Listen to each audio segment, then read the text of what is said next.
In the book of Acts, we saw a man standing boldly in front of thousands of people proclaiming Jesus, and there was no hesitation there for him. There was no fear. There was no backing down. You know, Peter stands up and he preaches, and 3,000 people respond. The church explodes into existence in one single day. It's one of the most powerful moments in the entire New Testament. But if you remember, over the last several weeks, as we've been talking about Peter, as we've looked at his story, that version of Peter should surprise you. Because not long before that, Peter wasn't bold at all. Just weeks earlier, he had denied Jesus 3 times. The same man who once said, even if everyone else falls away, he collapsed under pressure and he just walked away. So the real question is this: what happened to Peter? How does a man go from denying Jesus out of fear to proclaiming him in front of thousands of people who could have had him arrested or even killed? Something had to change. And that moment that changed Peter, it didn't happen in Jerusalem. It didn't happen in a crowd. It happened quietly on a beach in John chapter 21. After the resurrection, the disciples, they're still trying to process everything that's happened. The crucifixion shattered their expectations. The resurrection amazed them. But they still don't fully know what comes next. So Peter does what many of us do when life just gets confusing. He goes back to what he knows. He tells the others, hey, let's just go fishing. And they spend the entire night out on the water. They're casting their nets again and again and again. Nothing, no fish, just empty nets. And as the morning begins to break, they see someone standing on the shore asking them, have you guys caught anything? And they're like, no, we haven't. And he said, well, try to the other side of the boat. The nets are so full that they can't even bring them back into the boat. Sound familiar? Yeah. Suddenly, John realizes what's happening and says, it's the Lord. The moment Peter hears that, he dives into the water and he swims towards Jesus. I mean, that's probably a pretty decent swim there. That detail tells you everything that you need to know about Peter's heart, though. Even after his failure, even after his denial, the one place that Peter still wants to be is close to Jesus. When they reach the shore, Jesus has already got a fire going. He's got some fish cooking, some bread laid out. And as they come ashore, Jesus says, bring some of the fish over that you've caught. Now, last week I kind of described Peter as a man's man. He's kind of an alpha male. And maybe you caught that, maybe you didn't. But you might have been thinking, like, how could you possibly know that, Dave? Despite me saying that I don't like to read, I'll make one exception. I think it's important to know what the Bible says. So I do read the Bible. But after they get to shore, and Jesus invites them over and tells them to go get the fish they caught, it says in verse 11, so Simon Peter climbed back into the boat and dragged the net ashore. It was full of large fish, 153. Okay, so these large fish were likely Galilee tilapia. They can be anywhere from like 2 to 4 pounds. Okay, so Peter dragged that net by himself, 153 of those Galilee tilapia. That would be anywhere from like 300 pounds to maybe 600 pounds, all right? That's impressive by any standard. Anyway, that's how excited Jesus was to see Jesus, right? Jesus invites them to come and have breakfast. Jesus feeds them, and this is just a moment of like pure grace for them. Jesus isn't trying to shame, though, any of them, but especially Peter, because John focuses on the conversation between Peter and Jesus here. He's creating space for restoration. When they had finished eating, Jesus said to Simon Peter, Simon, son of John, do you love me more than these? Yes, Lord, he said. You know that I love you. Jesus said, feed my lambs. Again, Jesus said, Simon, son of John, do you love me? He answered, yes, Lord, you know that I love you. Jesus said, take care of my sheep. The third time he said to him, Simon, son of John, do you love me? Peter was hurt because Jesus asked him a third time. Peter's hurt because he's beginning to understand what's happening here. 3 denials, 3 questions, 3 chances for Peter to affirm what he once denied. Peter says, Lord, you know all things. You know that I love you. Jesus answers one more time, feed my sheep. Now, I want you to notice what he doesn't ask there. He doesn't ask Peter, why did you fail? He doesn't say, why did you run? He doesn't ask him to explain what happened in the courtyard that day. Instead, Jesus just simply says, do you love me? Why? Because in the kingdom of God, love is the foundation of everything. Leadership isn't built on your talent. It's not built on your confidence. It isn't built on your personality or your ability. It's built on love for Christ. That's it. And at this point, Peter's already resolved in his mind that he will never again leave the path the Lord has laid out for him. And this is a callback, if you remember, the first time this happened in Luke chapter 5. Then Jesus said to Simon, "Don't be afraid. From now on, you will fish for people." So they pulled their boats up on shore, left everything, and followed him, just like in John 21. Again, Jesus looks at Peter and he says, "Follow me." So what we see in this moment described by John is that Peter's future isn't defined by his failure. Jesus is telling him that his story isn't over yet. Peter, your calling is still intact. And when you turn the page to the book of Acts, you see the result of that moment. The fisherman who stood on that beach in John chapter 21 becomes the preacher who stands in Jerusalem in Acts chapter 2. The man who once denied Jesus out of fear now proclaims him with courage. Like I said last week, in Acts, we don't see a stronger Peter, we see a surrendered Peter. And so the question today that Jesus is asking you, do you love me? And that's a harder question than it sounds at first. Because most of us immediately want to answer the same way Peter did. Of course, Lord, you know that I love you, right? But if we're honest, our lives kind of sometimes tell a different story, don't they? We love a lot of things. We love comfort. We love control. We love our plans. We love our schedules and our routines. We love the life that we've built. And sometimes Jesus just kind of gets worked into the margins instead of being at the center. You know, I used to have a student Bible just like this one. I got it my freshman year of college, and I used it for everything. My own personal Bible study, my classes, all the lessons that I taught at youth group, the sermons that I wrote in preaching lab, and you talk about awkward, being in a room like half this size with 5 other students in there and a professor just analyzing every word you say. It was awkward. But that's what I would use not this one, but the student Bible that I had for that class. And I remember that this was also the only thing I brought with me to the job interview that brought me to Ohio.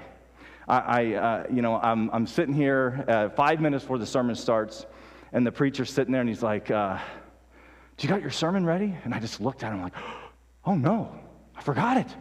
And he just freaks out. It's literally 5 minutes before I'm supposed to get up on stage. And he goes, "I'll go grab a sermon that I preach, and you can just preach that one." I'm like, "Relax, man, it's right here." I said, everything I needed was in here. And anyway, yeah, I love that Bible. It wasn't long. I wasn't at that church very long. It just didn't work out. And then I went to another Christian organization, and I was there for a couple years, and that didn't work out either. And after that, I was just done. I let that Bible, along with everything else, just sit and collect dust. I didn't love it anymore, any of it. And eventually, I threw away all my notes, every lesson that I ever taught in youth group, threw it away, all the sermons that I preached, all of it, every book from school. And the last thing to go was that student Bible. It had all these cliff notes that were written in there. It was a very valuable book to me. But I had just simply lost the desire to hang on to it. And during that time in my life, Jesus just kind of simply existed between the margins. Now, I wouldn't be standing up here today in front of you had something not changed, right? I had my John chapter 21 moment. And I think that's why I feel such a kinship with Peter. I was just talking with Angie about that last week. But that's why Jesus keeps pressing Peter with this question. It's not to embarrass him. He's trying to get Peter to just slow down long enough to actually face what's in his heart. Because it's possible to say the right words about Jesus while our hearts are still drifting away from him. It's possible to attend church, to serve, to give, talk about your faith, and still avoid the deeper question. Do I truly love him more than everything else that is competing for my attention? What's competing for your attention? What's competing for your kids' attention? The truth is, most of us, we don't drift away from Jesus all at once. it usually happens very slowly. Life gets busy. Responsibilities, they start piling up. We start managing problems and raising kids and paying bills and chasing goals and just dealing with stress. And before long, our relationship with Jesus just becomes something that we assume rather than something we nurture. I mean, we still believe in him. We still care, right? But that closeness has started to fade. And we don't always notice it right away either. It was in those years of drifting for me that I would talk to the kids I was working with and my coworkers, but there was no passion in it. It was just kind of an afterthought. It was like, oh yeah, by the way, you should really believe in God. He does some great things, you know? And I think that's why this moment with Peter matters so much. Jesus doesn't just move on like nothing happened with Peter. He brings Peter back to the question that matters most. Not, Peter, can you lead? Not, Peter, are you strong enough? Not even, Peter, will you do better next time? Just this, do you love me? Because love is the thing that anchors everything else. If love is there, your obedience will follow. If love is there, your faith grows. If love is there, even failure doesn't get the final word. It was a random Sunday after a random service that I just happened to make it to church that day when God finally caught up with me, and it got me completely off guard. It still took me another 5 months after that to figure out what was really going on, but essentially, Jesus was standing on the shore asking me, will you fish for me one more time? And that should encourage all of us, I think, because Peter's story reminds us that Jesus doesn't give up on people who fail. Peter had denied him 3 times, publicly and very loudly, and that's the kind of moment that sticks with you long after it's over. And yet, when Jesus meets him on that beach, he doesn't treat Peter like a lost cause. He restores him. He gives him purpose again. He reminds him that his worst moment wasn't the end of his story, which means the same thing is true for us, right? Our failures don't surprise Jesus. Our doubts don't scare him away. Our worst days don't disqualify us from his grace. What Jesus is still looking for, even now, is the same thing he asked Peter for that morning on the shore. Not perfection, not performance, just an honest answer to one question. Do you love me? And that question is uncomfortable if we let it sit there long enough, because it forces us to ask ourselves something deeper than what we usually want to ask ourselves. Most of us ask things like, am I doing enough? Am I a good person? Am I actually trying my best? But Jesus doesn't start there. He asks, do you love me? And the reason that question matters so much is because love always shows up in the direction that our lives are headed. You can usually tell what someone loves by what they move toward, what they think about, what they protect their time for, especially what they're willing to sacrifice for. And if we're honest, sometimes the answer to that question makes us really uncomfortable, because a lot of us love Jesus, but we also love a lot of other things that compete for the place that Jesus wants in our lives. We love our careers, we love our comfort, we love our routines, we love our control. And little by little, those things start to take up more space in our hearts than we realize. And it usually doesn't happen through some outright moment of rebellion. It happens through drift. Life gets busy. Like I said, responsibilities, they pile up. And before we know it, we're giving the best of ourselves to the things that were never meant to be at the center of our lives. Just like Peter, I love fishing. As a matter of fact, during the summer months, I'll spend most of my time fishing. And if I'm not careful, I'll sacrifice my time with God for fishing, especially if it's like a good day, you know. But I could make the argument that fishing, especially if you're alone, lends itself to spending time with God. That's not true, is it? I can't focus on God when I'm chasing my next big bass, you know. And that's what Jesus is gently exposing with Peter. He's not trying to shame him or reopen that old wound. He's helping Peter face a deeper question about what truly is sitting at the center of your life. Because once Peter answers that question honestly, Jesus immediately connects it to love and to responsibility. And every time Peter says, yes, Lord, you know that I love you, Jesus responds, feed my sheep. In other words, if you really love me, that love will begin to show up in the way that you're living your life. It'll show up in how you treat people. It'll show up in how you forgive. It'll show up in how you serve, if you serve. It'll show up in what you're giving your life over to. Love for Jesus is not just something that we say, it's something that we orient our lives around. It was a random weekday afternoon that I got a phone call asking if I wanted to take a youth minister position in Barberton and return to ministry. I knew it wasn't going to be easy. I was going to struggle, but if I learned to trust in God like I once had before, He had a plan for me. And all I had to do was follow. And what I love about this moment with Peter is that Jesus doesn't say, prove it. He doesn't say, well, let's see if you can get it right this time, Peter.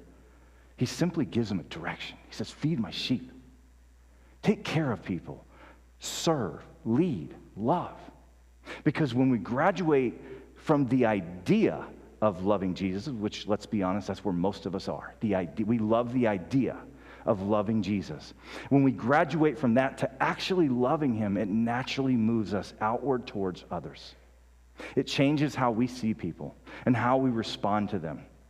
And suddenly, the whole moment on that beach starts to make sense. Jesus wasn't just restoring Peter. He was redirecting his life. Peter had spent the previous days drowning in regret and failure, convinced that he had ruined everything. But Jesus meets him in that moment and asks him one simple question. And then He points him forward again and He says, feed my sheep.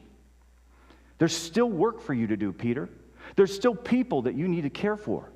There's still a purpose for your life. And that raises an interesting question when you think about what happens next here. Because the Peter that we see standing on that beach in John 21 is very different from the Peter that we see later on in the book of Acts. One moment he's discouraged and he's unsure of himself, wondering if he even belongs in ministry anymore, and then suddenly we see him standing in front of thousands of people, boldly proclaiming Jesus without fear. Something changed inside of Peter. Something shifted deep inside of him. And it all traces back to this moment in John chapter 21, where Jesus asked him the question that mattered most: Peter, do you love me? So think about the moment that Peter is sitting in. The moment that maybe some of you are sitting in. Just days earlier, he had denied Jesus 3 times. He failed. The last memory he had that night was the sound of a rooster crowing and the look in Jesus' face when their eyes met. Yeah. That's not a moment you forget. Peter probably replayed that over and over and over. You ever do that? Replay something that you wish you could undo? Something you said, something you did, a moment where you failed when it mattered? I told you last week, don't be too quick to judge Peter because, I've had one of those moments in my life. It's the moment that led me to the place where I drifted for 17 years. There was a moment when I knew exactly what the truth was. And I had the chance to stand on it, but in that moment, I consciously chose not to. At this ministry, I was given a choice, and I should have never been put in this position, but I was. And I chose to go along with something that I knew wasn't right, because I was afraid of the consequences that would come afterward. And afterward, it just sat there in my mind. It haunted me for years. I've replayed it over and over, just thinking, why? Why didn't you just stand up and tell the truth? I mean, I had done nothing wrong. Would it have mattered? I don't know. But that moment eventually led me to walk away from something that I thought I would always be a part of. And from the outside, it probably just looked like transition, but for me, it felt like failure. I felt like I'd compromised when it mattered. And those are the kind of moments that stay with you. And I bet most of us know exactly what that feels like. Maybe not the same story, but the same feelings. A moment where you wish you could go back and handle it differently. A moment where you wish you had been braver or stronger or clearer. Peter knew that feeling too. And that's why this moment on the beach matters so much. Because Jesus doesn't show up to remind Peter of his worst moment. He shows up to restore him. 3 denials, 3 questions. Peter, do you love me? And every time Peter answers, Jesus gives the same response: feed my sheep. In other words, Peter, your story isn't over. Your failure did not cancel your calling. There are still people that need what I'm going to do through your life. And Jesus is still asking that same question here today to you. Not did you get everything right this week. Not did you perform well enough this week. Not are you living a perfect life. Just this one question: do you love me? Because if the answer to that question is yes, then failure isn't the end of your story either. Drift isn't the end of your story. Regret is not the end of your story. The Bible is full of individuals that failed, or at least did their best to fail, all right? But through them, God accomplished some amazing things, and he can do the same through you. Jesus is still in the business of restoring people, still calling people. He's still taking ordinary, flawed, imperfect people and doing extraordinary things through their lives. And it all begins the same way that it began for Peter, with one honest answer: yes, Lord, you know that I love you. So where are you today? Can you answer that question honestly? Yes, Lord, I love you. Or is there doubt there? Maybe take a moment to reflect on what's causing that doubt. What's going on in your life that's keeping you so busy from focusing on the most important thing, the most important goal in our lives? To be giving our lives to the Lord, that we know that one day we'll be with him in heaven. But we have to take care of some things here first, right? What's holding you back this morning from answering that question honestly? Would you stand with me as we close in prayer?